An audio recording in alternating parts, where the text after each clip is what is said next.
anak bapak, cucu bapak ibu, ada yang buat puasa, umur 7 tahun, 6 tahun buat puasa. Cuma sekarang ini puasa kita itu bisa tak membuat kita menjadi la'allakum orang yang bertakwa. Nah, itu yang sulit itu Pak. Salah satu hal yang akan mempengaruhi puasa Ramadan ini adalah kelapangan hati untuk memaafkan kesalahan orang. Bentuknya mudah nih Pak, tapi ini sulitnya minta ampun. Kalau sholat kalau mudah, memaafkan kesalahan orang itu berat. Nah, itu yang bagian dari akhlak itu. Apa kata Rasulullah? Akhlak yang mulia, salah satu akhlak yang mulia, memaafkan kesalahan yang tidak termaafkan. Yang menganjurkan kita memberi maaf ini Allah. Allah menuntut hanya kepada kita. Seberapa besar pun dosa yang kita lakukan di masa lalu, kita bertobat minta ampun kepada Allah habis-habisnya. Itu dahsyatnya Pak ya. Bagi Allah mudah mengampuni dosa. Cuman hamba ini maulah tak seperti itu kepada orang.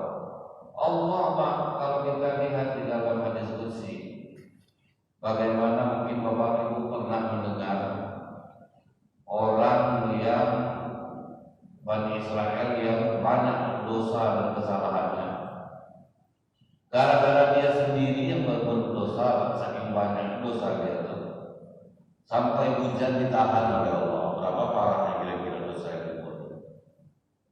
Kita masih banyak ratusan yang berdosa, ribuan masih turun ke Allah hujan. Tapi ini gara-gara dia sendiri masih tahan Allah hujan. Berapa jahatnya?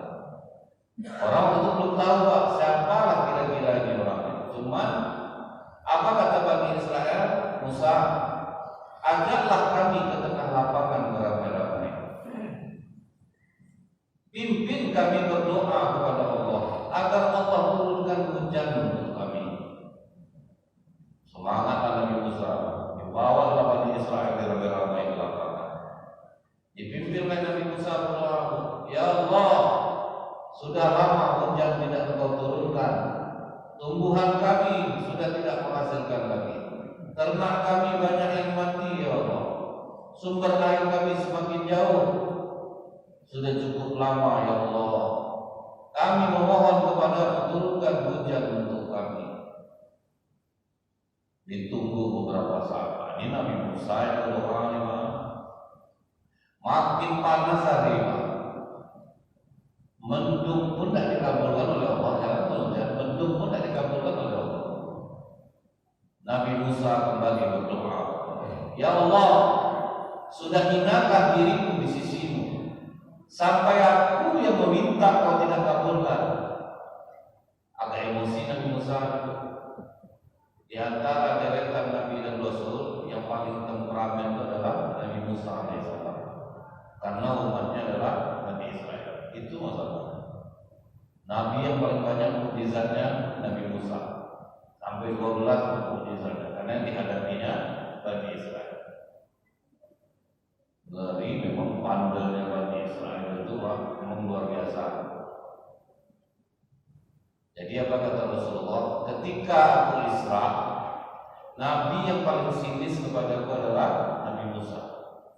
Tetapi dia pula Nabi yang paling baik setelah aku turun bertemu dengan Allah. Dan waktu Nabi naik, Pak, apa kata Nabi Musa? Kok dimuliakan betul dia oleh Allah, sampai sebegini betul dia dinaikkan ke langit. Apa kata Rasulullah?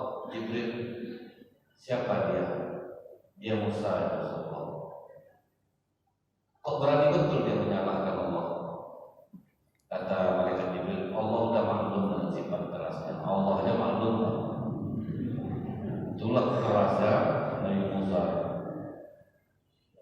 Jadi waktu dia berdoa kedua ini apa emosi dia Pak.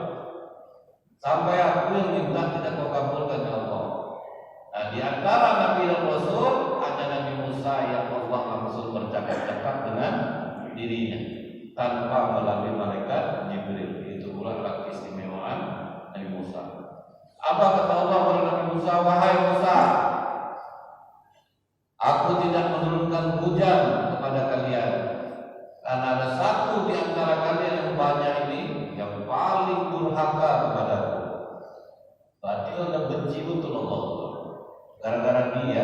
kita mau hujan. Siang malam berbuat dosa, tidak pernah menyesal dan tidak pernah minta ampun kepadaku. Aku akan turunkan hujan dosa dengan syarat usir orang itu dari lapangan. Itu syaratnya. Kata Nabi Musa, ya Allah, sebanyak ini kami di lapangan, mana tak tahu aku siapa orangnya. Kau tinggal umumkan aja Musa, nanti yang merasa keluar sendiri. Diumumkan oleh Nabi Musa, wahai Bani Israel, Allah tidak menurunkan hujan kepada kita karena ada satu di antara kita yang banyak yang paling durhaka kepada Allah. Siang malam berbuat dosa, tidak pernah menyesal dan tidak pernah minta ampun kepada Allah. Nah, ini orang yang paling Allah benci betul nih Pak. Kalau masih merasa kita mengklaim Allah tahu ini dosa, tidak bisa ditinggalkan sekarang. Mungkin masih bisa dimaklumi, tapi yang tidak merasa menyesal itu Allah paling benci. Ingat tak sahabat Rasulullah yang tidak bisa berhenti minum, Pak? Mabuk tidak bisa berhenti. Tapi kalau perang di depan terus Pak, dasar jadi pukul Rasulullah. Setiap kali minum kena cambuk dia. Minum dia pakai dia tanya orang, udah habis kena pukul. Yang penting kan terang berdosa, kena cambuk itu 80 kali. Pokokku jalani terus hukuman. Ya sampai masa Sa'ad bin Abi Waqqas jadi panglima perang, tetap juga dia minum. Tapi dia masih ada rasa menyesal. Tapi jangan kali ini sampai ke orang disalahi. Masih ada rasa menyesal, masih penting. Maka kata Allah, dia berbuat dosa siang dan malam, tidak pernah menyesal dan tidak pernah minta ampun kepada Allah. Maka kata Nabi Musa, di lapangan ini tolong yang merasa paling banyak maksiatnya kepada Allah, paling banyak dosa, yang tak pernah menyesal dengan maksiatnya, silahkan berdiri keluar dari sini, baru Allah akan turunkan hujan. Ditunggu beberapa waktu, tidak ada satu orang pun yang keluar. Tiba-tiba hujan turun selebat-lebatnya. Heran Nabi Musa ini malu Allah. Jadi katanya keluar dulu satu orang, baru hujan turun. Ini tidak ada yang keluar, hujan turun juga. Kata Allah, orang yang durhaka itu sudah minta ampun kepada Musa. Mudah Allah ampuni Pak. Bagaimana ceritanya ya Allah? Rupanya pas Nabi Musa mengumumkan yang berdosa tolong berdiri dan keluar, ternyata ada satu orang yang mau tegak Pak. Dan tegak dia Pak, separuh badan. Disangkanya ramai orang yang akan tegak. Lupa dia sendiri Pak. Udah separuh badan tegak, aku sendiri duduk dia ada. Di dalam duduknya itulah dia minta ampun kepada Allah. Ya Allah, sebanyak ini kami di lapangan, ternyata aku orang yang kau maksud. Kalau aku berdiri saat ini ya Allah, betapa malunya aku. Tentu orang akan tahu karena aku dapat tidak menurunkan hujan. Malu aku ya Allah, ampuni aku ya Allah, aku tidak akan maksiat lagi ya Allah, aku tidak akan durhaka lagi ya Allah. Mudah bagi Allah memaafkan itu. Yang ditunggu Allah itu pengakuan jujur kita terhadap dosa kita. Istighfar betul Bapak Ibu 1000 kali dan tidak merasa salah, cuma juga terasa kita salah. Disitulah kita minta ampun kepada Allah. Kenapa? Minta ampun bisa kapan saja. Kadang pas jalan Pak, terkenal dosa kita.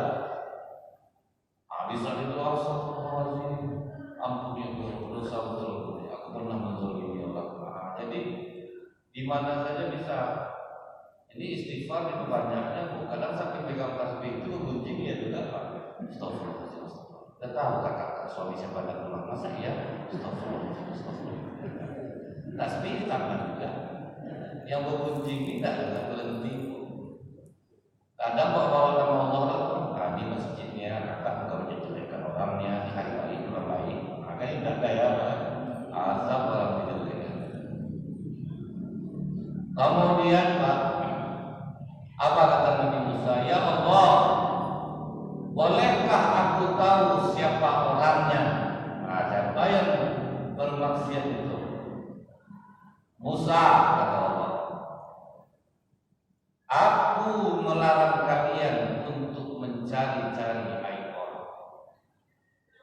dan itu tidak akan makhluk. Kalau aku sudah mengampuni dosa hamba Musa, maka akan aku tutup aibnya. Itulah Allah tak mau ditunjukkan Allah siapa orang. Sehingga kita harus tahu Pak, kalau sudah memaafkan kesalahan orang, maka tutup aib. Udah minta maaf dia sama kakak, udah dia mau masuk puasa kemarin ini minta maaf ya kan. Itu kak gimana kak? Tapi nunjuk kamu kalian itu lagi juga tim. Itu berarti berduduk lagi Pak. Maaf itu asal katanya afu. Afu itu artinya apa Pak? Menghapus tanpa jejak. Itu ada. Jadi kalau sudah memaafkan itu menghapus tanpa jejak. Makanya ya, salah seorang sahabat Rasulullah yang dijamin masuk surga ketika masih hidup, dan itu membuat Abdullah bin Abbas ini, kok bisa sebanyak ini sahabat Rasulullah yang tahajudnya bagus, yang puasanya bagus, yang sedekahnya bagus, tak pernah dibilang Rasulullah kalian masuk surga, kecuali permintaan sahabat Rasulullah, doakan kami menjadi ahli surga. Tapi yang satu nih hanya orang biasa, tapi setiap kali dia lewat dikatakan Rasulullah ahli surga. Penasaran Abdullah bin Umar. Tidur dia di rumah orang ini. Dia tidak sahabat yang tak terkenal lah. Cuma satu zaman aja. Coba tidur di rumahnya Pak. Kecewa Abdullah bin Umar tuh. Boleh dibilang tak ada dia yang sholat sunat di rumah. Yang dilakukannya hanya sholat fardu ke masjid pulang, malam pun tak tahajud. Kok bisa ya ini cuma amalannya kok bisa dikatakan Rasulullah di surga? Begitu di hari ketiga jujurlah Abdullah bin Umar, aku sebetulnya di rumah kau ini ingin melihat amalan apa yang kau lakukan. Sampai kau lewat selalu dikatakan Rasulullah di surga.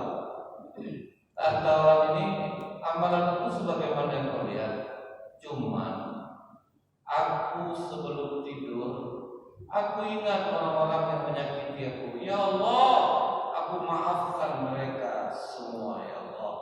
Dan itulah yang membuat aku tidak punya iri hati, hasad dengki kepada seorang muslim pun. Cuman itu amalannya. Jadi makanya ulama, bila kita dizalimi orang, ingat namanya ya Allah, dia menzalimi aku, si anu menzalimi aku, si anu menzalimi aku.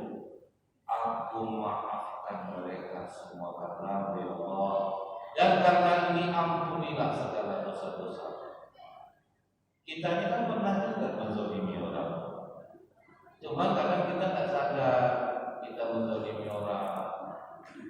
Contohnya sendalnya ada 200.000 dibawa ke masjid tarawih, hilang, doanya Bapak ya Allah patahkanlah kaki orang kan zalim itu Pak.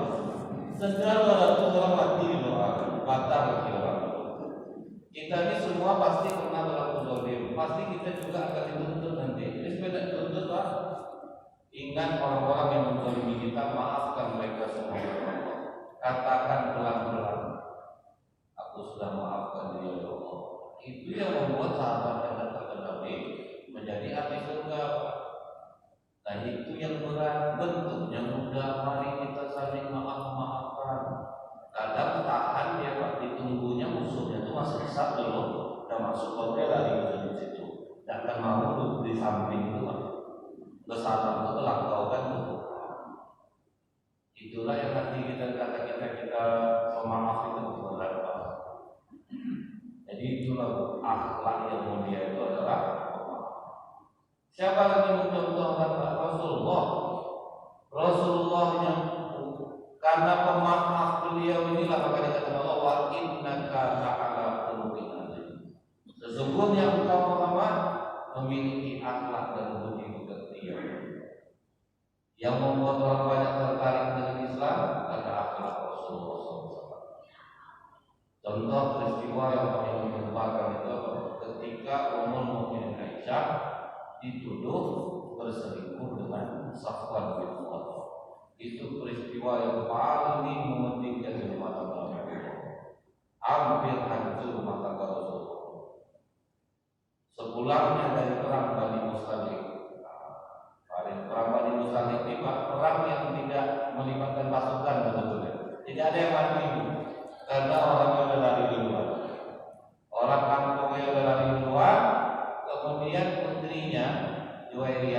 itu ditawan oleh seorang sahabat namanya Sabit bin Qais. Jadi Juwairiyah ini menghadap kepada Rasulullah. Ya Rasulullah, aku ini anak kepala suku. Sekarang aku ditawan oleh prajurit. Rasanya tidak sekufu ya Rasulullah. Kalau kau berkenan, tolong bebaskan aku, menikah aku. Jadi dibebaskan oleh Rasulullah, akhirnya dinikahi oleh Rasulullah. Sebetulnya namanya itu burah. Burah itu artinya putih dan berhubungan, maka diganti oleh Rasulullah menjadi Juwairiyah. Jadi nikah ini harus sekufu. Ini ada perempuan, dia masih preman, tiap sholat berdoa, ya Allah berikanlah aku calon suami seorang ulama, kan nggak minta ya. Setelah menikah beberapa bulan, apa kata perempuan ini menyesal saya nikah sama ulama. Apa ya? Malam disuruh tahajud, sudah murojaah ayat. Dia masih preman, tidak cocok jadi apa? Jadi minta yang selevel sama kita. Iman kita segini baru minta pula kasih level. Kalau minta di atas itu tidak sanggup takutnya tidak sanggup. Nah kemudian pas pulangnya itu Pak, yang ikut dalam rombongan ini termasuk Ummul Mukminin Aisyah. Ummul Mukminin Aisyah itu dinaikkan ke atas tanggung, dikasih tenda tertutup. Jadi istirahat di perjalanan. Ummul Mukminin Aisyah turun mau buang air. Selesai buang air, naik balik ke atas. Setelah sampai di atas, dirasa dari lehernya. Ternyata kandung pemberian Rasulullah tinggal turun balik. Sedang mencari kandung, prasangka sahabat Ummul Mukminin Aisyah sudah di dalam. Tidak ada yang nampak ketika Ummul Mukminin Aisyah turun yang kedua, ditinggal Pak. Selesai dari kandung Bu, ditengok orang sudah tidak ada. Orang sudah tidak ada, apa yang dilakukan Ummul Mukminin Aisyah? Duduk, diam di mana dia tertinggal. Duduklah di situ. Berharap mudah-mudahan ada yang nengok ke dalam tenda. Rupanya sama sekali tidak ada. Dan alhamdulillahnya Bapak, masih ada sahabat yang tinggal di belakang. Namanya Safwan bin Mu'attal. Ini kuda. Pas dia lihat Ummul Mukminin Aisyah, apa katanya? Innalillahi wa inna ilaihi raji'un. Ummul Mukminin, engkau tertinggal? Iya Safwan. Kalau begitu naiklah ke punggung kudamu, biar aku yang mengiring di depan. Maksudnya baik kan Pak? Jadi makanya Pak ya, tidak selamanya maksud baik itu akan baik. Makanya kata orang tua itu buat baik itu berpada-pada. Mohon izin Pak.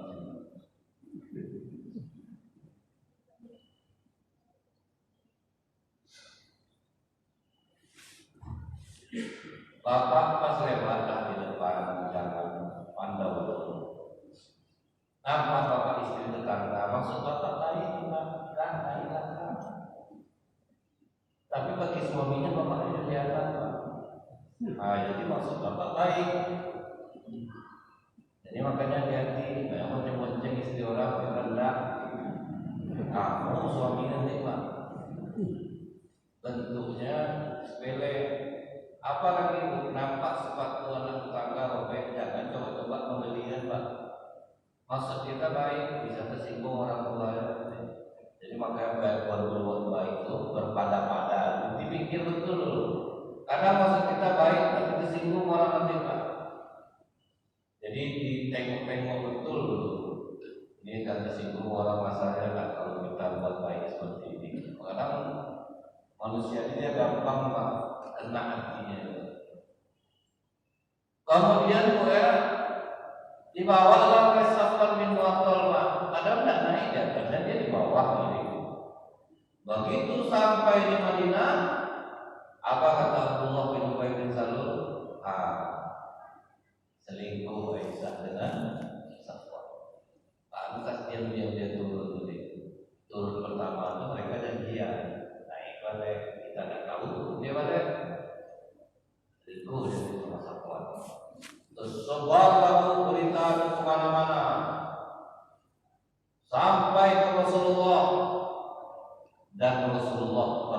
saya.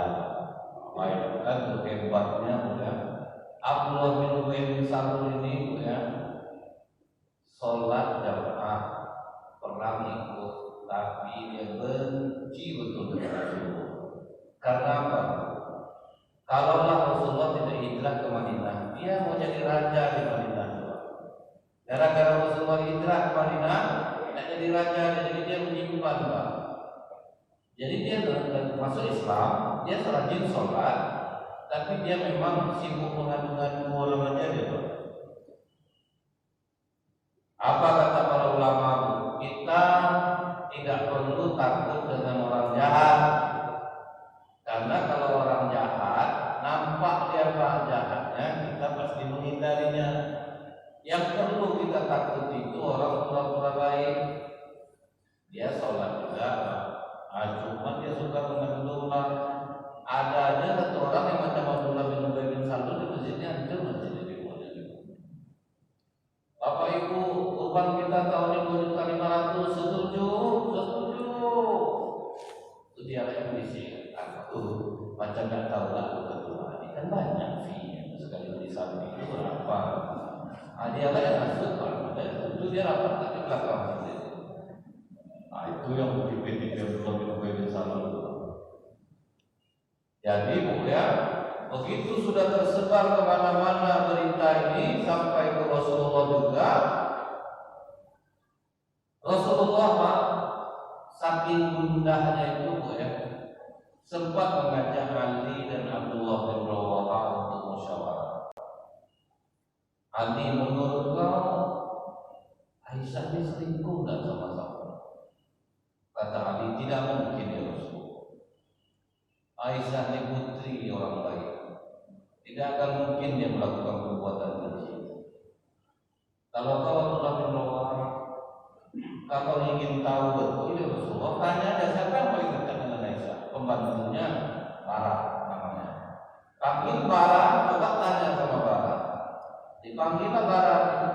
Selama kau menemani Aisyah di rumah, ada enggak kau tengok gelagatnya yang aneh-aneh? Atau kau tengok cara dia memandang laki-laki? Tidak ada ya Rasulullah. Di hati Aisyah itu tidak ada satupun laki-laki yang dicintainya melainkan Allah. Cuma dia masih anak-anak, iya ya Rasulullah. Kadang main tepung dia, tidur dia dekat Aruloni itu iya. Tapi kalau laki-laki ini tidak ada. Itu yang membuat Rasulullah kuat jadi. Jangan bapak jadi kawan yang suka mematah-matahkan nanti orang. Menurut abang selingkuh dan istri, tidak perlu ditanya. Dan jelas. Waktu dia lihat semangat ngomong itu, aku kasihan pada abang selama. Aku malah cerita dan aku ceritakan semuanya pingsan atau tidak. Tadi inilah kok jahat. Kita ini tentu kadang untuk baik-baik, tapi suka ngomong orang. Jarang yang kita itu positif, makanya Pak dianjurkan kita bergaulan dengan orang-orang yang positif. Apapun usaha mau dibuat, gimana Ustaz? Usaha ini bisa dibuka, tak ada usahanya tak mantap-mantap semuanya. Yang penting ilmui dia. Cuma atu-atu aja mau 24 tahun tuh. Ustaz, saya ini masih kuat, saya mau nikah lagi. Adut tuh, adut memang bentuk adut tua, tapi kekuatan itu melebihi anak muda untuk maju tuh. Walaupun tidak dapat Pak, pokok semangat itu dikasih Pak. Jadi kita tuh jangan suka mematahkan orang. Kemudian apa yang terjadi Bu? Dipanggillah oleh Rasulullah Abdullah bin Ubay bin Salul. Kau punya saksi nggak 4 orang mengatakan bahwa istri aku diselingkuh? Kata Abdullah bin Ubay, sama Pak, seperti yang saya bilang, tidak perlu saksi begitu ya Rasulullah. Pertama dia turun, janjian dia dulu. Itu naik dia, kita tak tahu, turun dia balik. Dua-dua kan dia di jalan, apa lagi yang dilakukannya? Apa butuh saksi begitu deh Pak? Penting Pak. Orang jahat ya dia. Dan waktu itu belum turun surat An-Nur yang menerangkan kalau nuduh orang berzina harus ada 4 orang laki-laki yang hadir menyaksikan masuknya kelamin laki-laki ke dalam kelamin perempuan, baru sah nuduh orang zina. Jadi tak mudah nuduh orang berzina dalam Islam itu. Pak. Orang sedang berzina berlari panggil Pak RW. Orang mau berzina apa? Orang kita ke orang banyak panggil Pak Imam, panggil imam. Tidak mungkin tuh Pak. Maksudnya itu bukan hukuman tindakan. Allah mau kita hati-hati untuk orang berzina. Manjalah Pak RW ke atas, kemudian Pak RW ke bawah. Pak RW terus saja boleh macam-macam ini Pak RW. Dan dia tak bisa tegur Pak, belum lagi. Ada tentang RW sampai ini. Tak apa kagus. Dia nggak apa masalahnya. Dia kalau berzina tapi maaf Pak kagus tapi dapat 4. Oh nggak bisa. Saya pun mau juga kan saya juga aparat di seakan juga saya. Pak RW mengucap pada tapi tengoknya juga Pak juga mau berbagi. Tapi kan RW sini itu boleh pakai saya uang, jangan apa singgung. Cuman banyak bapak-bapak ini yang saling mengorgan supaya tidak ketara dia sedang suka memang dia tuh. Astagfirullah, tengok nggak pakai anak sekarang. Tapi dia mau nengok sebetulnya Pak. Tidak beranjak di situ Pak. Dia cerita tentang apa tidak beranjak musibah macam ini pakai orang ya Allah. Tapi itu tak ada di situ Pak. Kecuali pergi di situ oke Pak. Jadi tidak mudah menuduh orang berzina. Di masa Rasulullah orang berzina itu pengakuan sendiri Pak, yang kena rajam pengakuan sendiri. Tidak ada satu pun riwayat menerangkan ada orang tertangkap berzina duluan. Melainkan pengakuan sendiri. Ya Rasulullah rajam aku telah berzina. Kedua, Maisar itu telah perempuan tentu. Akhirnya udah dilepas saja oleh Rasulullah. Rasulullah pergi ke rumah Ummul Mukminin Aisyah. Wahai Aisyah, telah sampai kepada berita tentang perselingkuhan dengan Safwan. Aku sarankan kepada Aisyah, bila hal itu benar-benar terjadi, minta ampunlah engkau kepada Allah. Tapi bila tidak, berharaplah engkau Allah akan membersihkan dirimu. Dengan lantang Ummul Aisyah menjawab, aku tidak akan menjawab ya Rasulullah. Jadi cara kau bicara seperti menuduh aku. Biarkanlah Allah yang memuliakan kesabaran kepadamu.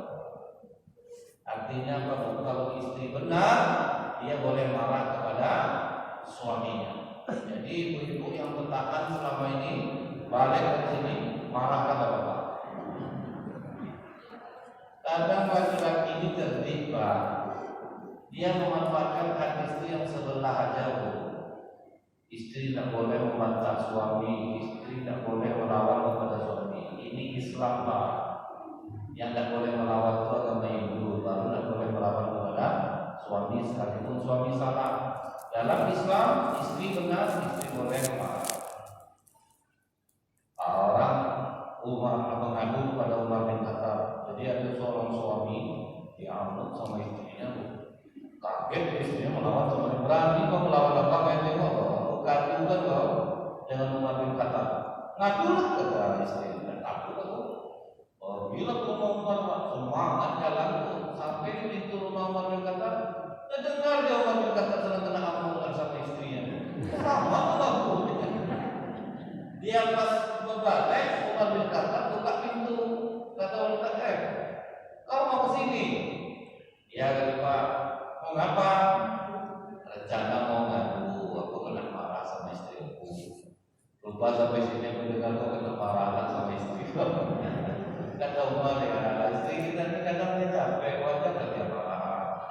Umar bin Khattab aja Pak yang terkenal tegas, dimarahi istri diam. Jadi Bapak siapa sampai kalau istri marah itu merajuk-rajuk nggak tentu arah.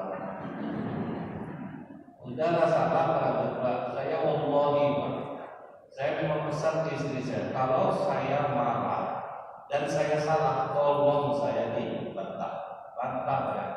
Karena nanti tidak sadar saya di mana salah saya. Itu yang enak tuh Pak. Jadi tahu kita oh iya. Sangkawan kita ini betul. Kita laki-laki ini kan sombong Pak. Ego kita tinggi. Nah, kita ini sombong. Kita tahu salah istri aja. Nah, sementara sebetulnya kalau dihitung-hitung, ini saya yakin Pak sempat pulang ke sini Bapak bilang istri Bapak kita ada yang pengajian dari mana. Sekarang Bapak silakan Mama tolong buka semua aib Papa yang Mama tidak suka selama ini. Tidak akan tidur Bapak tidurnya. Mungkin 3 hari dalam puasanya masih ada kita semua. Saya syukur Pak dari dulu memang terbuka. Pokoknya kalau saya salah bantah, jangan pernah takut. Di depan orang pun bantah aja. Tidak ada Rasulullah pun dibantah istrinya di depan orang ramai. Ingatlah Ummul Mukminin Aisyah, sahabat Rasulullah sedang ramai Pak. Datang Saifiah binti Huyai, budaknya ngantar makanan. Apa dilakukan Aisyah? Di tepinya piring Pak. Pada sahabat mau makan dan Rasulullah pecah. Apa kata Rasulullah? Jangan khawatir, ibu kalian sedang cemburu. Ada sahabat sempat bapak tidak sedikit kurang ajar kau ya. Utara ada antara 8 berbeda 3 itu adalah orang 3 ada 8 ada yang lebih tinggi dari itu. Kita itu terlalu ego menganggap diri kita itu hebat. Di situ benar. Bukanlah diri bapak. Jangan meracun. Ubahlah ya Pak ya. Jangan meracun. Saya kalau bapak meracun itu Pak dari ketawa ibu tadi Pak. Oh iya dia mau meracun. Kadang dikasih kopi. Tidak perlu dokter sebut. Tidak sampai sebut dia Pak. Tidak perlu. Dia gara-gara terlambat Bu. Pas suami tengok mana kopi? Astagfirullahaladzim lupa Pak. Aku akan tidak usah. Tidak perlu pandai apa sendiri. Kalau gitu kata malah jangan minta keluarga sama mama lagi ya, buat sendiri ya. Aku nanti takut Pak, aku nanti menyesal sendiri. Tidak minta maaf mama sama papa, udah dia yang salah, disebut istri minta maaf. Besok jangan mau lagi bu, jam itu ya, bantah ya. Kemudian setelah Ummul Mukminin Khadijah mengatakan hal demikian, menggigil pada Rasulullah Pak, turunlah surat An-Nur ayat 11. Innal ladzina ja'u bil ifki usbatun minkum la tahsabu syarran lakum bal huwa khairul lakum. Di situ apa kata Allah Pak? Sesungguhnya yang menyebarkan berita bohong ini adalah dari kalangan kamu juga. Ini tidak buruk bagimu Muhammad, tapi ini baik. Baru sadar Rasulullah, istrinya benar, berarti ini memang ada yang menyebarkan berita bohong, yaitu Abdullah bin Ubay bin Salul. Parah itu kesalahan yang dibuat oleh Abdullah bin Ubay bin Salul. Hancur rumah tangga Rasulullah. Satu Madinah tahu berita bohong ini, dan semua orang percaya berapa hancurnya hati Rasulullah. Sampai Umar bin Khattab Abu Bakar Siddiq aja punya emosi. Tapi apa kata Umar bin Khattab? Ya Rasulullah, udah sering betul Abdullah bin Ubay bin Salul ini buat masalah. Kita penggalannya kepalanya Rasulullah. Kata Rasulullah, pakai Allah. Ila tahadasan nas anna Muhammad yaqtulun nas. Jangan Umar. Nanti orang akan mengatakan Muhammad telah membunuh sahabatnya. Masih tahan. Datang anak akun Abdullah bin Ubay bin Salul. Ya Rasulullah, ayah aku juga sering betul buat masalah. Sementara aku sangat mencintai dirimu ya Rasulullah. Jika kau berkenan, aku yang penggal kepala bapakku sendiri. Tak usah suruh orang lain Rasulullah, biar aku penggal. Kata Rasulullah, jangan. Ayahmu tetap aman bersamanya. Tak mau juga. Sebab bapak kita wali kota itu tak usah penggal kepala kau siksa, buka kulit itu tarik. Lu angkat kulit kepala tarik aku, biar dia jadi dia. Tapi Rasulullah tidak Pak, jangan. Sampai akhirnya Abdullah bin Ubay bin Salul sakratul maut dalam keadaan sakit. Rasulullah datang menjenguknya. Ya, bagaimana hati Rasulullah Umat dikatakan makin tarik dan jumpa Rasulullah. Tidak usah tengok orang ajarnya Rasulullah. Bukankah kau tahu dalam surah At-Taubah dikatakan Allah istaghfir lahum aw la tastaghfir lahum. Kau mohonkan ampun untuk mereka Muhammad ataupun kau tidak memohonkan ampun untuk mereka, walaupun kau memohonkan ampun kepada Allah 70 kali kau mintakan ampun kepada Allah, Allah tidak akan ampuni orang seperti yang lebih baik dan selalu lebih. Apa jawaban Rasulullah? Ayat itu kan dibatasi Allah 70 kali umat. Biarlah aku berdoa untuknya 71 kali. Kepada doa. Apa nak lapang doa Rasulullah? Jadi pernah orang datang ke saya, pedih, Ustaz kan merasakan masalah saya. Kalau datang ke saya dimasukkan ke dalam